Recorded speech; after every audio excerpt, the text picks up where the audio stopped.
You have been told to exercise. You have been told to eat well, to sleep 8 hours, to get morning sunlight, to stay connected to other people, to manage your stress, to breathe through your nose, to fast occasionally, to take cold showers, to spend time in nature. You have heard this from doctors, from television, from your children, from magazines, from every wellness expert who has ever stood behind a microphone. And if you are honest, if you have sat with all of it and tried to make sense of the contradictions and the overlaps and the sheer volume of advice that arrives from every direction, you have wondered why none of them can explain why it all works. Why does walking help your heart and your bones and your brain? Why does sunlight affect your sleep and your mood and your immune system? Why does loneliness damage the organs that sitting damages? Why does fasting improve the systems that exercise improves? Every piece of health advice you have ever received sounds different. Different words, different experts, different mechanisms, different magazine covers.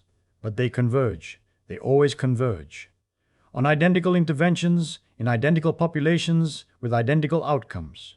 And the reason they converge has never been explained to you because the explanation requires a law of physics that nobody discusses in a doctor's office. The second law of thermodynamics. Second law states that the entropy of an isolated system never decreases. Entropy, roughly, disorder, always increases over time. Ordered structures become disordered. Concentrated energy disperses. Complex arrangements decay towards simpler ones. This is not a tendency. It is not a preference.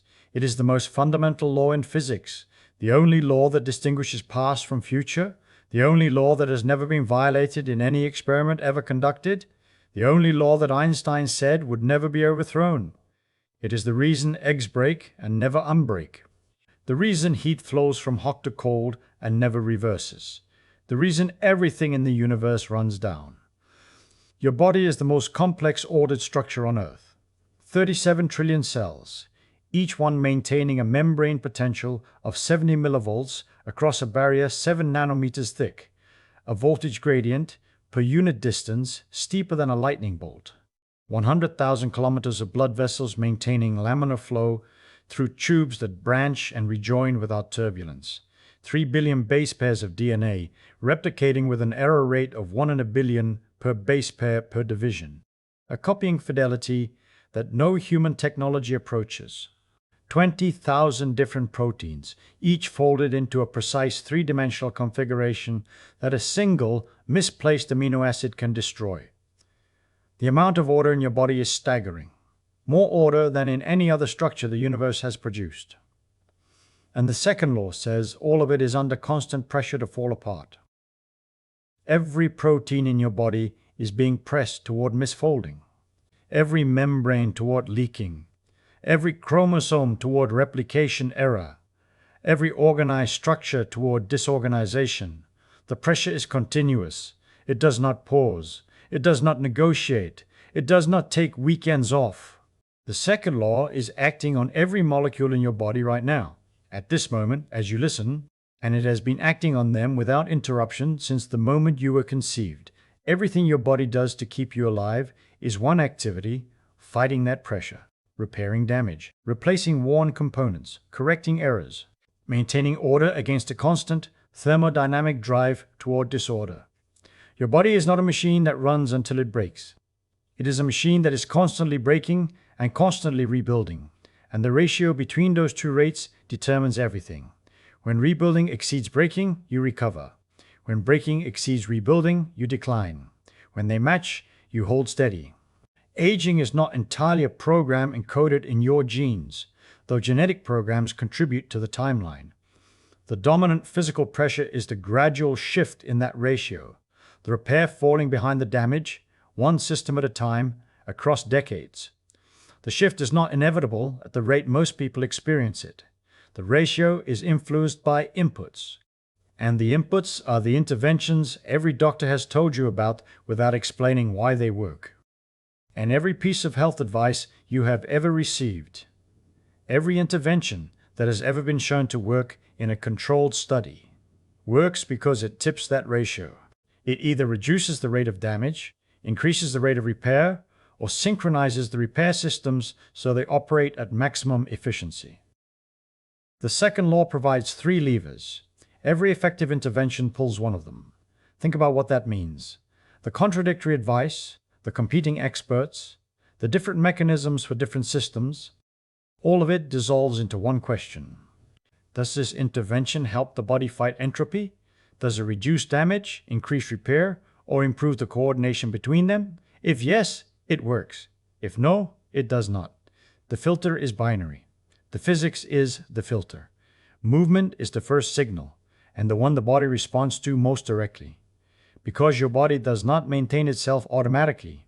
It maintains itself in response to mechanical demand. Wolff's law, described in the walking surface discussion, states that bone remodels along lines of mechanical stress. Stress a bone, and osteoblasts deposit mineral where the stress is highest. Remove the stress and osteoclasts disassemble the unstressed bone. The body will not spend energy maintaining order that nothing demands. Maintaining bone mineral density costs ATP. Fighting entropy at the skeletal level is an expenditure. The body makes that expenditure only where a signal, mechanical loading, tells it the expenditure is justified. Remove the signal and the body withdraws the expenditure. The bone thins. Entropy wins at the skeleton. Endothelium, the single cell layer lining every artery, described in the sitting discussion, requires the shear stress of flowing blood to produce nitric oxide, the molecule that keeps vessels dilated, anti-inflammatory, and antithrombotic.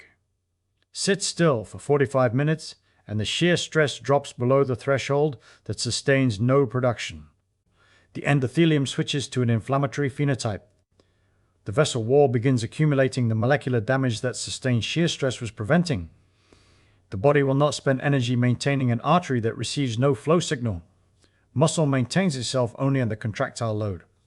Remove the load and sarcopenia begins. Muscle fibers atrophy, mitochondria within them decline. The metabolic capacity of the tissue decreases. The body will not spend energy maintaining contractile tissue that receives no contraction signal. Bone, artery, muscle. One physics. The body maintains order only where it receives a signal that order is needed. Movement is the signal. It tells the bones to stay dense, the arteries to stay open, the muscles to stay functional. Remove the signal, and the second law wins in every system that stops requesting maintenance. The person who stops moving has not contracted a disease. They have withdrawn the maintenance signal from every mechanical system in their body simultaneously. And the second law, which was waiting, begins reclaiming what the body is no longer defending.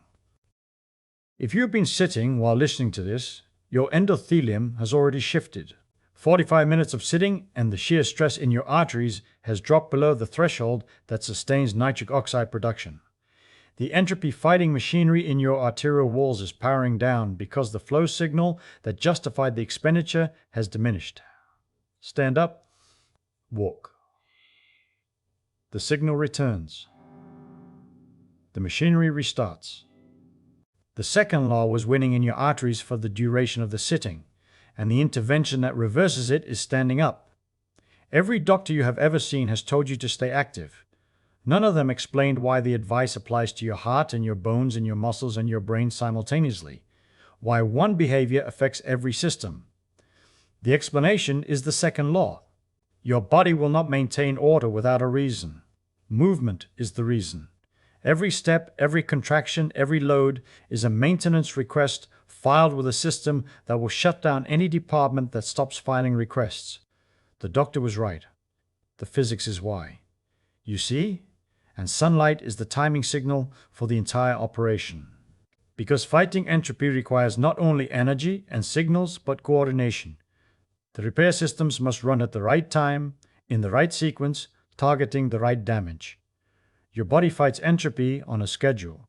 A circadian schedule governed by the suprachiasmatic nucleus, synchronized by light entering through melanopsin containing retinal cells. Cortisol peaks in the morning to mobilize energy for the day's demands. Melatonin rises at night to initiate repair, immune surveillance, and the lymphatic brain cleaning cycle described in several previous discussions. Growth hormone pulses during deep sleep to drive tissue regeneration.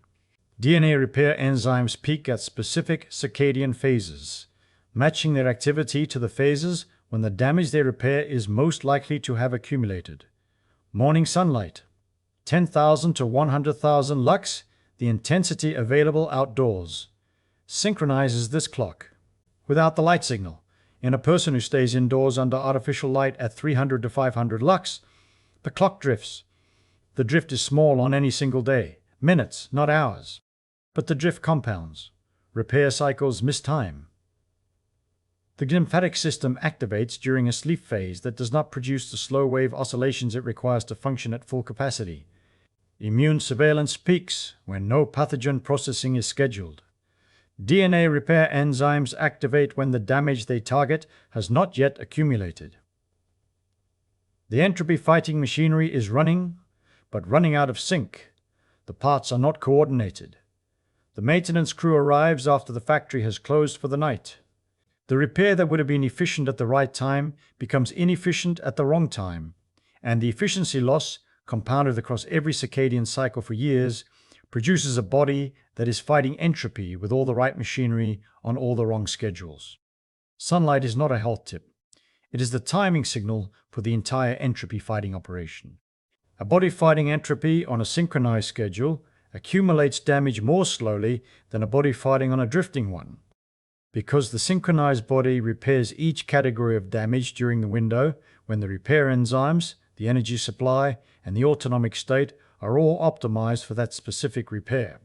The desynchronized body is doing identical repairs with identical machinery at the wrong time, and the efficiency loss compounds across every circadian cycle for years. Now, sleep. Because the body fights entropy on 2 shifts, and the night shift is when most of the actual repair happens. Day shift handles immediate demands: movement, cognition, immune surveillance, metabolic processing. Night shift handles accumulated damage, protein clearance, DNA repair, memory consolidation, synaptic pruning, immune system recalibration. The 2 shifts require different autonomic states, different hormonal environments, different brain states. They cannot run simultaneously. Sympathetic activation for day, parasympathetic for night, cortisol for day, melatonin and growth hormone for night, conscious processing for day, slow wave and REM cycling for night. Sleep is when the night shift clocks in. The lymphatic system, described in the sleep position discussion, expands the interstitial space by approximately 60% during deep sleep and flushes the metabolic debris that accumulated during waking hours. Amyloid beta, tau protein, alpha-synuclein, the molecular waste products of neural activity that are implicated in neurodegenerative disease, are cleared during sleep. Only during sleep. The daytime brain cannot run the lymphatic system at full capacity because the interstitial space is compressed during waking consciousness. The cleaning crew requires the brain to be offline. Sleep provides the offline window. Skip the night shift and the waste accumulates. One night of poor sleep leaves a measurable increase in cerebrospinal amyloid beta the following morning. The increase is small. It reverses with the next adequate night of sleep. But the person who sleeps poorly for years, who consistently shortchanges the night shift by an hour or 2, accumulates the waste that adequate sleep would have cleared. Every hour of lost sleep is an hour. The entropy-fighting night shift did not operate. The damage is not dramatic on any single night. It is incremental. It is cumulative. And it compounds across years into the cognitive decline, the immune weakening, and the chronic inflammation that the medical system treats as diseases of aging rather than consequences of an understaffed night shift. Well, and fasting is the scheduled maintenance window the body requires to audit its own machinery. Because constant fueling creates a specific problem for the entropy fight. When food is always available, the cell's nutrient sensor, mTOR, stays active, and the cell prioritizes growth and synthesis over repair. Autophagy, the cellular recycling program that identifies and degrades damaged components, is suppressed. Damaged mitochondria accumulate. Their electron transport chains leak reactive oxygen species that damage the DNA and proteins around them. Misfolded proteins aggregate. The cell is building new structures while the old structures are failing. a factory that never shuts down for maintenance. Fasting, a window long enough for mTOR to deactivate and AMPK to initiate autophagy, typically 12 to 18 hours depending on individual metabolism, is the maintenance shutdown. The cell stops building and starts auditing. Damaged mitochondria are identified by membrane voltage measurement. A mitochondrion whose membrane potential has dropped below the functional threshold is tagged for degradation and recycled. Its components are broken down and used to build new mitochondria. Misfolded proteins are ubiquitinated, tagged with a molecular marker, and directed to the proteasome for degradation. The cell's machinery is cleaned, inspected, and restored. The process is not random. It is targeted. The cell identifies specifically which components have degraded below functional threshold and removes them while preserving the components that are still performing. Second law generates damage continuously. Autophagy clears it periodically. Remove the clearing period. Eat constantly from waking to sleeping, maintaining mTOR activation across the entire day, and the damage accumulates faster than baseline repair can address. The damaged mitochondria that autophagy would have recycled remain in the cell, leaking reactive oxygen species that damage neighboring structures. The misfolded proteins that the proteasome would have degraded aggregate into clumps that interfere with cellular function. The factory runs without ever shutting down for maintenance, and the machinery degrades while new machinery is being built alongside it. Consider social connection. Because the hormonal environment the body fights entropy and determines how fast entropy wins. And loneliness changes that environment in a specific, measurable direction. Loneliness increases circulating cortisol, the primary glucocorticoid stress hormone. Chronic cortisol elevation accelerates entropy in every system it touches. Cortisol suppresses immune surveillance. Fewer natural killer cells patrolling for cancer cells, fewer lymphocytes responding to infections. Disordered cells that the immune system would have cleared survive and proliferate. Cortisol accelerates glycation, the non-enzymatic binding of glucose to proteins that produces irreversible crosslinks in collagen, making arteries stiff, joints rigid, lenses opaque. Ordered protein structures become permanently disordered. The definition of entropy at the molecular level. Cortisol shortens telomeres, the protective caps on chromosomes that determine how many times a cell can divide before it stops. Each division with shortened telomeres produces a cell with less capacity to maintain itself. Social connection reduces cortisol through a specific mechanism. Oxytocin, released during physical contact, sustained eye contact, and trusted companionship, directly suppresses the HPA axis. The person who maintains close social connection is not merely emotionally healthier, they are thermodynamically healthier. The rate of disorder accumulation in their immune system, their connective tissue, and their chromosomes is measurably slower than in the person who is isolated. The feeling that loneliness is aging you faster is not a metaphor. It is the body reporting an accurate thermodynamic assessment. Entropy is accelerating in your cortisol-sensitive systems because the hormonal environment has shifted in the direction that favors disorder. Person over 65 who lost a spouse, who sees friends less frequently, who spends more hours alone than at any previous point in their life, is experiencing accelerated entropy in every cortisol-sensitive system. The intervention is not psychological. It is hormonal. Physical contact, eye contact, trusted presence. These produce oxytocin, which suppresses cortisol, which slows the rate at which the second law wins in the immune system, the connective tissue, and the chromosomes. Connection is not an emotional luxury. It is a thermodynamic input. And then, breathing. Because the fuel delivery system for the entire entropy fight operates through a gas exchange mechanism that most people are quietly impairing without knowing it. Your body produces carbon dioxide as a byproduct of every metabolic reaction that fights entropy. Every ATP molecule consumed releases CO2. This CO2 is not waste. It is the signal, described in the breath hold discussion, that tells hemoglobin to release oxygen at the tissues through the Bohr effect. Adequate CO2 means the dissociation curve sits in the right position and hemoglobin releases oxygen efficiently at the capillary level. Insufficient CO2. From chronic overbreathing, from shallow rapid upper chest breathing driven by low-grade anxiety, shifts the curve left. Hemoglobin grips its oxygen tighter, delivers less to the cells that need it. A person who chronically overbreathes is delivering less oxygen per breath to the mitochondria that are fighting entropy on their behalf. Less oxygen means less ATP production per breath cycle. Each mitochondrion runs at reduced capacity because the substrate it needs for oxidative phosphorylation is arriving at a lower partial pressure than the Bohr effect would deliver if CO2 were adequate. The entropy fighting machinery runs on a reduced energy supply. The second law does not slow down because the fuel delivery is impaired. The damage rate stays constant. Every protein is still being pressed toward misfolding, every membrane toward leaking, every chromosome toward error at the rate the second law dictates. The repair rate drops because repair requires ATP, and ATP production requires oxygen, and oxygen delivery requires CO2.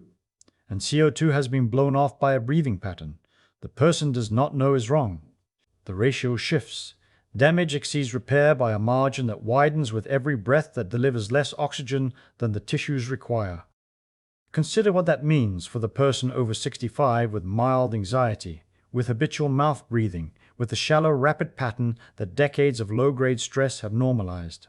Nasal breathing, diaphragmatic breathing, adequate CO2 tolerance. These are fuel delivery optimization for the entropy fighting operation running in every cell of your body. The breath hold discussion covered the Bohr effect in isolation. Here it connects to the framework. The dissociation curve position determines how much oxygen reaches the machinery doing the repairs. The curve position is determined by CO2. CO2 is determined by breathing pattern. Breathing pattern is the one variable in the entire entropy fighting operation that you control with every breath and that most people have never been taught to optimize. Think about controlled stress, brief cold exposure, heat exposure, intense exercise, because these activate a repair mechanism that the baseline entropy fight does not trigger. And the mechanism explains why the person who occasionally stresses their body ages more slowly than the person who protects their body from all stress. A small controlled stress produces a repair response disproportionate to the damage the stress caused. This is hormesis, the biological principle where a low dose of a stressor activates repair pathways that overshoot, leaving the organism in better condition than before the stress. Heat shock proteins, produced during fever, sauna, and vigorous exercise. Refold damaged proteins that accumulated under normal operating conditions. The heat did not cause the protein damage. The protein damage was accumulating from the second law's continuous pressure on every protein in the body. The heat triggered the repair of pre-existing damage that baseline maintenance was tolerating. Damage that had accumulated below the threshold that would trigger normal repair, but above the threshold that heat-shock proteins address when activated. Cold exposure activates brown fat thermogenesis, norepinephrine surges that prime immune surveillance, and anti-inflammatory cytokine profiles that address pre-existing inflammation. The baseline immune response was tolerating. The cold did not cause the inflammation. The inflammation was there, low-grade, chronic, the product of the second law operating on immune proteins and inflammatory mediators over time. The cold triggered an anti-inflammatory response that cleared what normal maintenance was living with. Hormesis is the body's maintenance override, a stress signal that tells the entropy fighting machinery to run at emergency capacity for a period, clearing accumulated damage that normal maintenance missed. A body that never experiences controlled stress never triggers the override. Baseline maintenance runs at its normal capacity. The accumulated backlog grows. Damage that baseline repair tolerates but does not clear, accumulating across months and years. The second law wins by increments in the systems the override would have serviced. The cold shower, the sauna, the sprint, the vigorous garden session that leaves you breathing hard. These are override triggers for an entropy fighting system that has a higher gear it will not shift into without a reason. The reason is stress. Brief, controlled, recovered from. The recovery is when the repair overshoots. The overshoot is the benefit. That framework, movement providing maintenance signals, sunlight synchronizing the repair schedule, sleep staffing the night shift, fasting triggering the cellular audit, social connection regulating the cortisol that accelerates entropy, breathing delivering the oxygen that fuels repair, and controlled stress activating the maintenance override, is the pattern I have been tracing across every previous discussion without naming it. Every mechanism described in every previous discussion. Wolff's Law, the Bohr effect, the glymphatic system, autophagy, the endothelium, the dissociation curve, the cortisol cascade, the circadian clock, the pink noise entrainment, the microbiome calibration, is a component of one operation. The operation is fighting entropy. The second law is the opponent. Your body is the opponent. Interventions that work because they support the fight. Every intervention that does not work because it is irrelevant to the fight. The supplement that promised to reverse aging but produced no measurable effect, irrelevant to the entropy fight. The exercise that promised to transform your body and delivered. It provided the mechanical signals that maintained order in systems the second law was pressing toward disorder. The difference between interventions that work and interventions that do not is whether they engage the physics. The physics is entropy. The engagement is either real or it is not. No marketing changes the physics. 7 interventions. 7 different words, 7 different experts, 7 different magazine articles. 1 law of physics. The second law of thermodynamics says disorder increases. Your body fights that increase every second it is alive. Every piece of health advice that has ever worked in a controlled study works because it supports that fight. Every piece that does not work because it is irrelevant to that fight. The filter is binary. Does this help the body maintain order against entropy? If yes, it matters. If no, it does not. Now, the filter. Because the framework gives you something no individual health recommendation ever provided, a way to evaluate every claim you encounter for the rest of your life. Person over 65 who has been overwhelmed by contradictory health advice, eat this, avoid that, exercise this way, take this supplement, try this protocol, now has a filter. One question applied to every claim.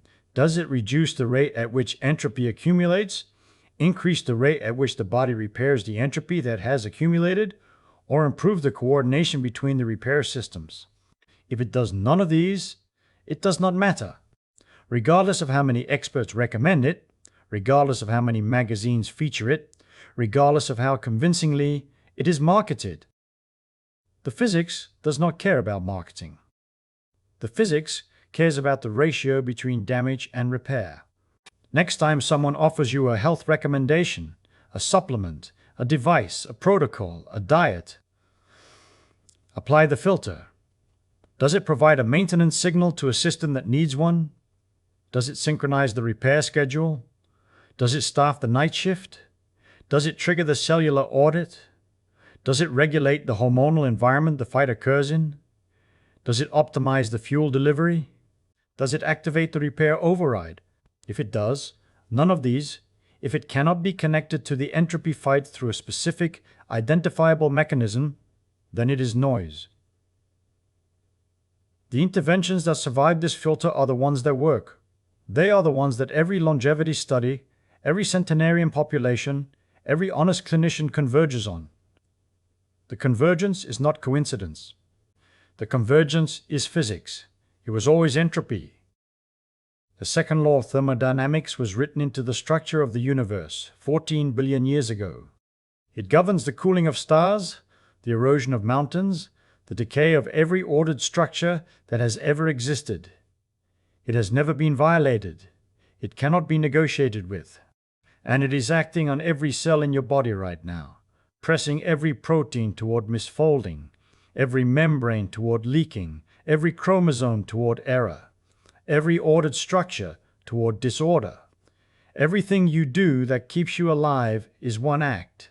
spending energy to push back against that pressure, moving so the bones receive the signal to maintain themselves, sleeping so the repair crew can clear the molecular debris, eating so the machinery has fuel, fasting so the machinery can audit itself, connecting so the cortisol does not accelerate the clock, breathing so the oxygen reaches the cells doing the work, stressing briefly so the repair override clears the backlog.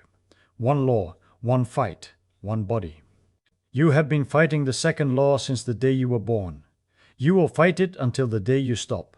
The fight cannot be won permanently. The second law does not lose. It can be fought well.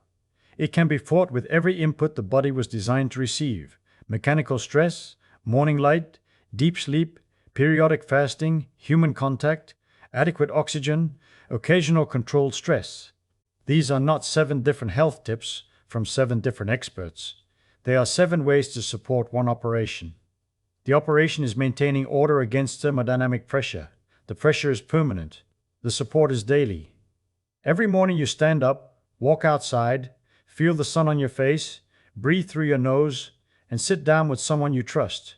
You are winning. The second law does not count years. It counts today. And today you fought it.